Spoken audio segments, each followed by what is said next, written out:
क्या आपने कभी देखा है जहाज में मंदिर? जय जिनेंद्र बंधुओं, तीर्थ वंदना की श्रृंखला में आज हम मौजूद हैं जहाजपुर के स्वस्थी धाम तीर्थ में।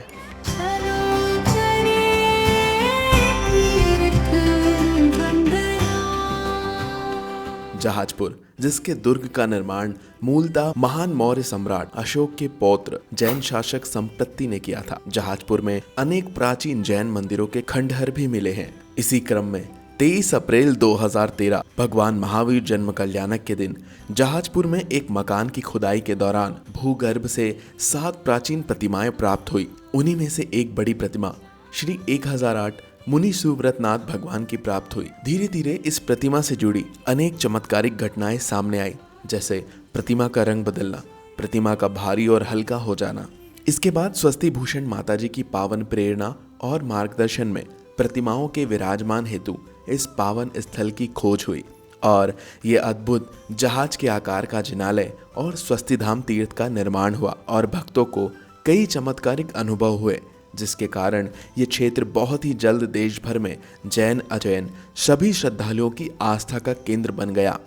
तीर्थ प्रांगण में प्रवेश करते ही सबसे पहले एक विशाल भव्य द्वार आपका स्वागत करता है। अंदर बढ़ते ही सामने नजर आता है विशाल जहाज के आकार का मंदिर, जिसके चारों ओर का सौंदर्य मनोरम है। जहाज मंदिर के अंदर प्रवेश करते ही भूतल पर विशाल हॉल है, जिसमें 3 सुंदर वेदियों में सहस्त्रकूट की रचना की गई है, जिसमें 1008 प्रतिमाएं विराजमान हैं। इनके दर्शन कर जब हम जिनालय के प्रथम तल पर जाते हैं तो जिनालय की अद्भुत निर्माण शैली नक्काशी मन मोह लेती है। उसके बाद मुख्य द्वार से हम सीधे पहुंच जाते हैं चमत्कारिक मूल नायक भगवान मुनि सुव्रतनाथ जी की शरण में। उनके चरणों में शीश नवाना किसी सौभाग्य से कम नहीं लगता। प्रतिमा के दर्शन करते हैं तो एक अलग ही आध्यात्मिक ऊर्जा महसूस होती है।